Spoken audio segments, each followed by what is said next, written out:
Confidentiality means that you must respect the patient's privacy and autonomy and cannot reveal any medical information you learned while treating the patient. How would you approach disclosing information to a patient's family and friends? Always remember that disclosing information to family and friends should be guided by what the patient would want. Also, the patient may waive the right to confidentiality, which often occurs with insurance companies. Again, for the purposes of the boards, it's more important to know about the exceptions to confidentiality as opposed to confidentiality itself. Now, if the potential harm to others is serious, or if the likelihood of harm to self is great, then the patient's right to confidentiality is no longer valid. This encompasses threats of homicide or suicide. Moreover, if no alternative means exist to warn or to protect those at risk, then the patient's right to confidentiality is no longer valid. In these situations, you may be required actually to take steps to prevent harm to the patient or others. Now, can you think of some examples in which these exceptions would come into play? These exceptions would be relevant for certain infectious diseases such as HIV, in which physicians may have a duty to warn public officials and identifiable people at risk. Also, in cases of child or elder abuse, impaired automobile drivers, and suicidal or homicidal patients, these exceptions might apply. One important Supreme Court decision that you should know about is the Tarasoff decision. This decision set the precedent for the physician to directly inform and protect a potential victim from harm. Now, the boards loves to present questions concerning ethical decision making. This is an extremely high-yield topic to review, but given the number of potential situations that could be presented, it's difficult to cover every possible ethical dilemma you could be presented with. So to review this material, it's best to understand a few general principles and then apply them to diverse situations that may arise. In general, going to a superior, a court, or to the ethics committee will not be the correct answers. Furthermore, should you ever refer the patient to another physician? No, the answer is almost never, regardless of the situation presented. When given the answer choice to refer the patient to someone else, there's always going to be a better answer choice listed, because the test makers believe that the original physician should handle all of the ethical situations, and referrals are unnecessary and unprofessional. Now, this is good for the boards, but not as applicable for the wards where referrals and consults are actually pretty common. Patients' wishes and their comfort actually come first, and they supersede those of orders that may come from, an attending or some other superior. Competent patients have the right to refuse procedures, as we've discussed before. Finally, getting enough information and asking open-ended questions before taking any action is a good rule to remember for the USMLE. So let's go through some examples now.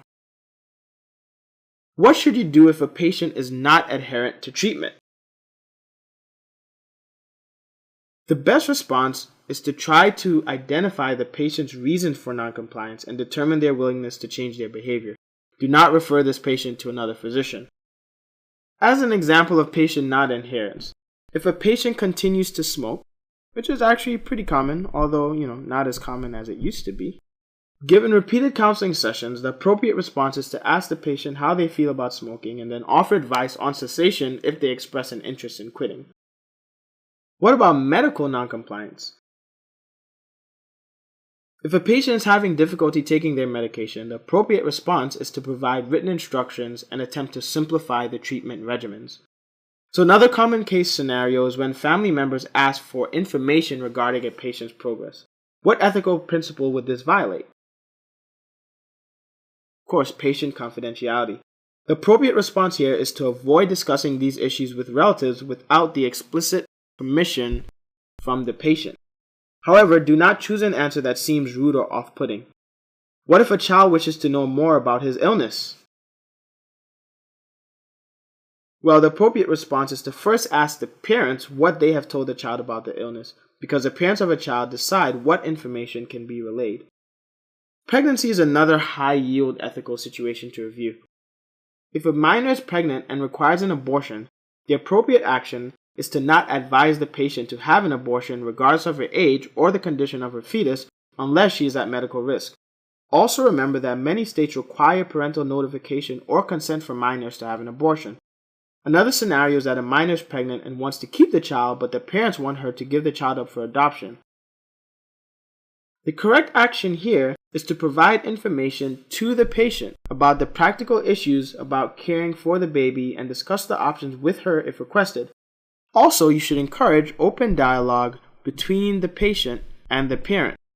The key here is to remember that the patient always retains the right to make decisions for her child, regardless of whether or not the parents agree or disagree.